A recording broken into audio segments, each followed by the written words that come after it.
জজ দোষী সাব্যস্ত হয়েছেন। সাজা ঘোষণা সোমবার। আরজিকরের ঘটনা যে তোলপাড় করেছিল দেশ, এই সঞ্জয় রায়কে নিয়েও নানান বিতর্ক, নানান চর্চা বারবার উঠে এসেছে রাজ্য রাজনীতির অন্তরে। পেশাগত জায়গা এবং আইনি জায়গা থেকে যিনি দোষী হন বা যাকে দোষী সাব্যস্ত করা হয় তারও কিছু বলার অধিকার থাকে। আমার সঙ্গে এই মুহূর্তে রয়েছেন একেবারে সঞ্জয় রায়কে দোষী সাব্যস্ত করার পর যিনি ইজলাসে উপস্থিত ছিলেন, কোর্টরুমে ছিলেন, কবিতা সরকার। ম্যাডাম, আপনাকে স্বাগত সংবাদদিন ডিজিটাল।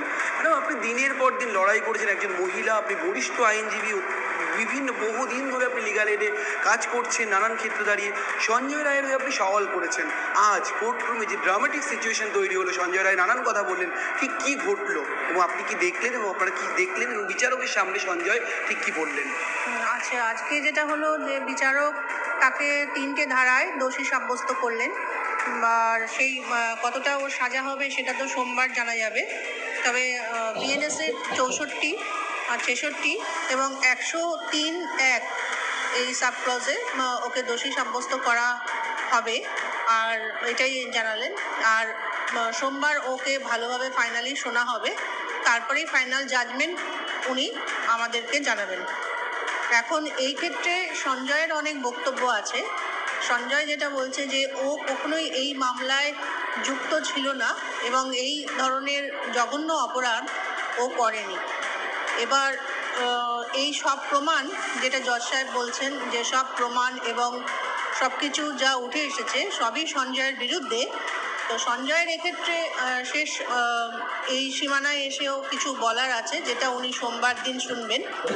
আর এখন যেটা সঞ্জয় বলছেন যে ওর গলায় যে রুদ্রাক্ষের মালা ছিল, যদি ও এই ধরনের জঘন্য অপরাধ করতো তাহলে সেই রুদ্রাক্ষের মালাটাও আজকে ছেঁড়া অবস্থায়, রুদ্রাক্ষগুলো স্ক্যাটার্ড অবস্থায় পাওয়া যেত ক্রাইম সিনে, কিন্তু সেরকম কোনো ঘটনা ঘটেনি।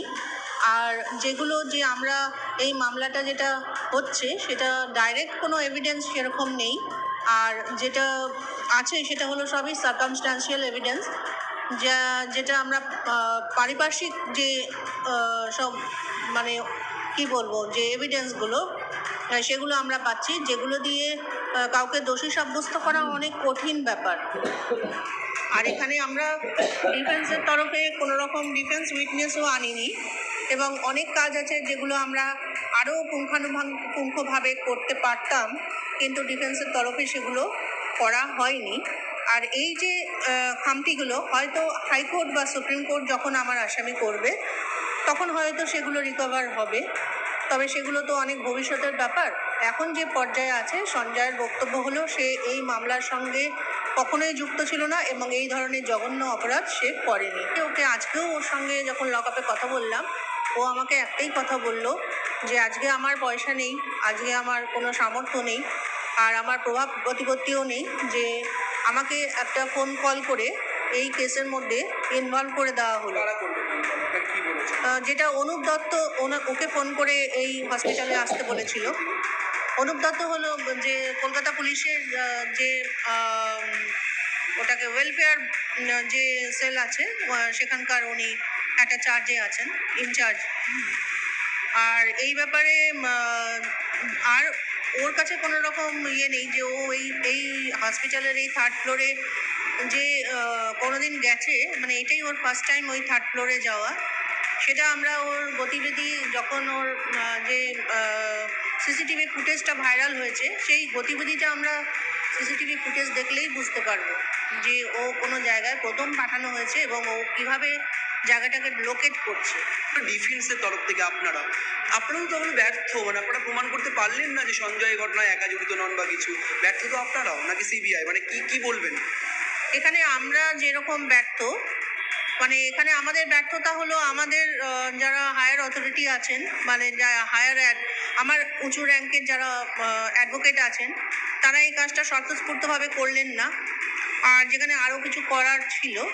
আর সিবিআই তো অবশ্যই ব্যর্থ, যেখানে টালা পিএস যা করলেন বা মানে লালবাজার ডাব্লিউজি সেল যা করে দেখালেন সেগুলোতে মোহর দিতে আসলো সিবিআই। হ্যাঁ, সিবিআইয়ের তরফে কোনো এক্সট্রা কিছু করা হলো না। বলা হয় বিচারের বাণী নীরবে নিভৃতে কাঁদে না, বিচারক সবকিছু শুনেই রায় দেন বা দোষী সাব্যস্ত করেন। আর যখন বিচারক তার সমস্ত কথা শুনছেন, বিচারক নিজে বললেন আমি ছিলাম কোর্টরুমে, তিনি বললেন যে আপনি অন্যায় করেছেন, শাস্তি আপনাকে পেতেই হবে। আপনারা সোমবার ঠিক কী আবেদন নিয়ে যাবেন বিচারকের কাছে, যে সঞ্জয় শাস্তি কমানো হোক বা শাস্তি ইয়ে হোক, কি বলবেন? দেখুন, এই স্টেজে আমাদের আর্গুমেন্ট স্টেজে সেটা চলে গেছে। এখানে আসামিরও 313 হয়ে গেছে। 103খানা কোয়েশ্চেন তার সামনে রাখা হয়েছিল, তাকে বলার পুরো দিন সময় দিয়েছিলেন জজ স্যার। তারপরেও যখন তাকে একটা অন্তিম একটা সুযোগ দেয়া হলো, সেটা হলো কোনো স্পেশাল গ্রাউন্ডে। সেখানে কিন্তু আমাদের কিছু বলার আর আইনগতভাবে কোনো জায়গা নেই।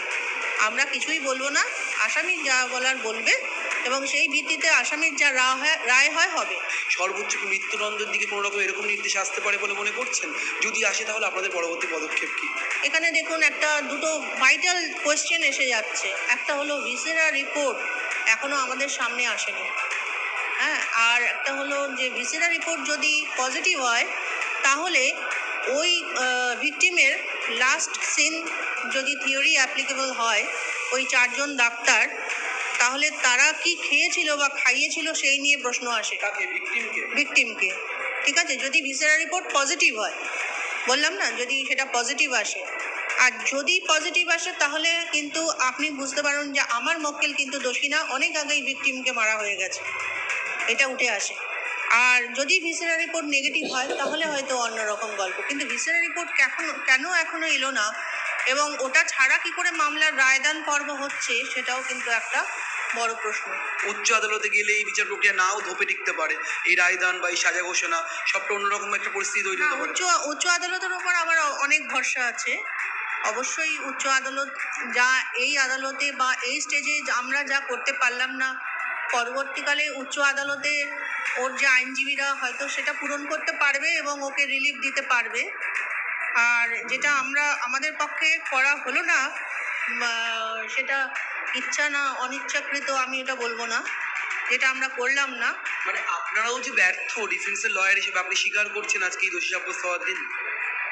ব্যর্থতা আমাদের অনেকগুলো জায়গায়, হ্যাঁ। যে দেখা জিনিসকে না দেখা, ও যে জিনিসটা করতে হবে সেটা না করা, তাহলে সেটা তো ব্যর্থতাই বলা যায়। সঞ্জয়কে ফাঁসানো হয়েছে বা সঞ্জয় যে দাবি করছে এর মধ্যে কোনো যৌক্তিকতা থাকতে পারে? মানে অপরাধী তো বলবে আমি দোষী, আমি দোষী নই, আমি দোষী নই, অপরাধীরা বলবে, আপনি জানেন সেটা, আপনার কি মনে হয়? হ্যাঁ, আমি আজকে যে এই কাজটা করছি, ধরুন অনেক আসামি আমরা মানে হ্যান্ডেল করি প্রতিদিন, সেখানে অনেক মানুষের সঙ্গে আমাদের অ্যাজ এ লয়ার অনেক লোকের সঙ্গে আমাদের ওঠা বসা হয়।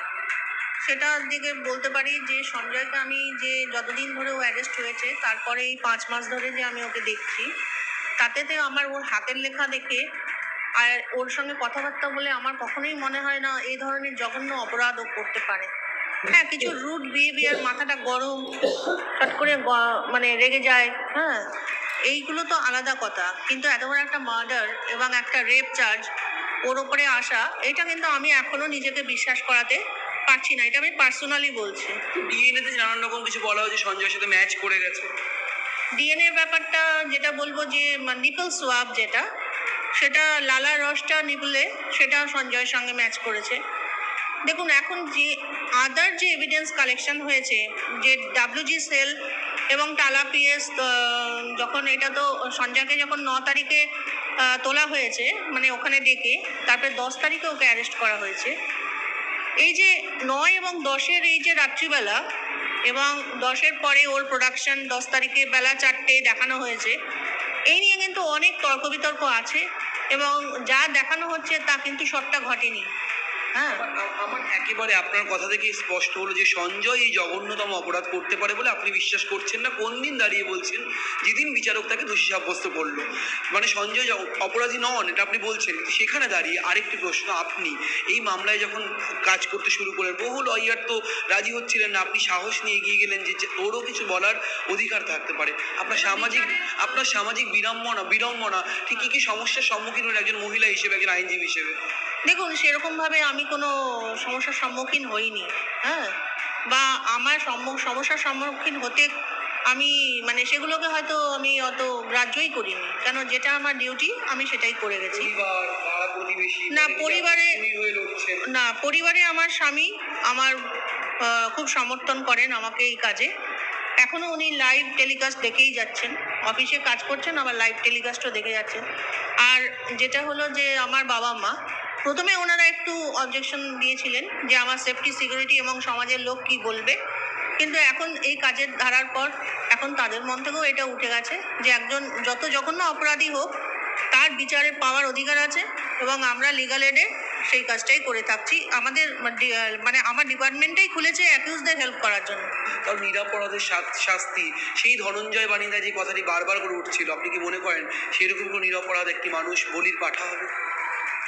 দেখুন, বলির পাঠা হবে কিনা আমি তো জানি না, তবে সঞ্জয়ের তরফেও যে আরো কিছু খোলাসা করা বা আর কে কে থাকতে পারে বলে ওর যা মনে হয়, কেন ও তো পুলিশদের সঙ্গে অ্যাজ এ সিভিক ভলেন্টিয়ার অনেক রকম কাজ করেছে এবং অনুপ দত্তের চাল চলন, অনুপ দত্ত কার ফোন পেয়ে ওকে ডেকে পাঠালো এবং ওই ডেকে পাঠানোতেই ও যে ইনভলভ হয়ে গেল এই কেসে, মানে এখান থেকে স্পষ্ট এটা যে ওকে এই কেসে যুক্ত করে দেওয়া হলো একটা ফোন কলে। হ্যাঁ, কিন্তু এই যে এনগ্রাফট করে নিল কোনো একটা কেসে, হ্যাঁ, এই ব্যাপারে অনুপ দত্তের গতিবিধির ব্যাপারে অনেক কিছু ও আমাদের জানাতে পারতো, যাতে ওরই সুবিধা হতো, আমাদেরও কাজ করতে সুবিধা হতো। কিন্তু ওর তরফে কোনো রকম সেরকম কোনো মানে সহযোগিতা বা কোনো রকম আমরা পাইনি। হ্যাঁ, মোটামুটি আমাদের কাছে ও ওই একই কথা বলে যাচ্ছে, আমি করিনি। কিন্তু ও কী এর আগে কী ভাবে পুলিশকে হেল্প করেছে, কী কাজ করেছে এবং ওকে কেন প্রেফারেন্স দিয়ে ওই বারাকে রাখা হয়েছিল। হ্যাঁ, এবং ও যে একটা খুব চয়েসেবল পার্সন ছিল ওদের, হ্যাঁ, ওয়েলফেয়ার বোর্ডের, এই যে ব্যাপারগুলো, এগুলো কিন্তু আমাদের কাছে অতটা স্পষ্ট না। হ্যাঁ, যে ওর গতিবিধি সম্পর্কে ও যে আমাদের অত স্পষ্টভাবে জানায়নি। মানে আপনাদেরও সহযোগিতা করেননি সঞ্জয়, বলছেন খানিকটা? দেখুন, সহযোগিতা এখানে বলবো না, সেরমভাবে ও আমাদের কাছে কিছুই খোলাসা করেনি, এই হচ্ছে কথা। তাহলে আপনার দেখে মনে হলো কেন যে জঘন্যতম অপরাধেও যুক্ত নয়? যেটা আমি বলছি আপনাকে, যে কতগুলো অনেক কিছু আমরা ডাইরেক্ট এভিডেন্স আমরা পাচ্ছি না। যারা দুটো আপনার যে সেমিনার হলের যে পজিশন, সেখানে দুটো নার্সিং স্টেশন আছে দুদিকে, আর কোনো আউটসাইডার হঠাৎ করেই ওই নার্সিং স্টেশনে ঢুকে যেতে পারে না। আপনি যদি সিঁড়ি দিয়ে পেছনের টিভি ওয়ার্ড থেকেও ঢোকেন, তাহলেও সেখানে কোনো সিসিটিভি ছিল না, ওই একটাই সিসিটিভি ছিল বাইরে, যেখানে গতিবিধি সিসিটিভির ফুটেজ থেকে সেই কভারেজও আসছে না যে সঞ্জয় ডান দিকে গেছে না বাঁ দিকে গেছে। আর যদি বলেন যে সঞ্জয় ডান দিকেই গেছে, তাহলে ওকে কেউ দেখলো না এবং ওকে কেউ বাধা দিল না। হ্যাঁ, এটা হলো থার্ড পার্টি, ওকে তো কেউ চিনতো না সেরকমভাবে থার্ড ফ্লোরে, কারণ ওর গতিবিধি দেখেই বোঝা যাচ্ছে ও ফার্স্ট টাইম গেছে। তাহলে ওকে কেন ওখানেই আটকানো হলো না? আর ওকে যদি ঢুকতে দেওয়া হলো বা নার্সিং স্টেশনে কেউ নেই, তার মানে তো ওয়েল প্ল্যান মার্ডার, যে নার্সিং স্টেশনকে আগেই খালি করে দেওয়া হয়েছিল। এই প্রশ্নগুলোও তো উঠে আসছে। মানে কোনো আতঙ্ক, নিরাপত্তা বিঘ্নিত হতে পারে, এই বিষয়ে এখনো কোনো শঙ্কা রয়েছে? আর আপনার আমার নিরাপত্তা না, আমার কোনো ভয় পাচ্ছেন না? না, আমার এসব কোনো ভয় লাগে না। কেন কোনো ভুল কাজ করলে না ভয় আসবে বলুন? যারা ভুল কাজ করেছে তারা ভয় থাকবে, আমরা কোনো ভুল কাজ বা আমি আমার পার্সোনালি কোনো ভুল কাজ কখনো করি না।